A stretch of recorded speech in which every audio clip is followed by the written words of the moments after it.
প্রায় 60টার উপরে স্কুল হয়ে গেল এই কদিনে, তাতে একটা এরকম ক্রাইসিস এসছে। কিন্তু সঙ্গে সঙ্গে এটাও ঠিক যে আমাদের বিভিন্ন স্কুলে যে রেশিও মানে অর্থাৎ পিটিআর যে রেশিও যেটা বলা হয় আমাদের স্টুডেন্টের সাপেক্ষে টিচারের সংখ্যা, এটা কিছু কিছু ক্ষেত্রে দেখা যাচ্ছে কোথাও বেশি, কোথাও আবার একদমই কম, অর্থাৎ কোথাও ক্রাইসিস, কোথাও হচ্ছে ওভারফ্লো।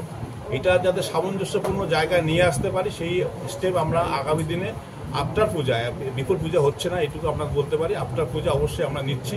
কীভাবে প্রাথমিক শিক্ষা ব্যবস্থাকে ভালো জায়গায় নিয়ে আসা যায় সেটার চেষ্টা, এটাও একটা অন্যতম অঙ্গ।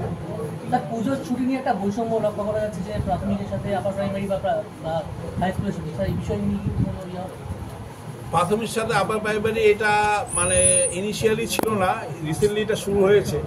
সেটা কেন হয়েছে বা কী জন্য হয়েছে সেই সদুত্তর হয়তো আমার কাছে নেই, কিন্তু এইটুকু বলতে পারি আমার 30 তারিখে মিটিং আছে, যদি আমি সুযোগ পাই এই বক্তব্যটা উপস্থাপন করব যে সেকেন্ডারি স্কুলে এবং প্রাইমারি স্কুলে যেন ছুটির বৈষম্য না থাকে, একই রকম যাতে ছুটির ব্যবস্থা করা হয়।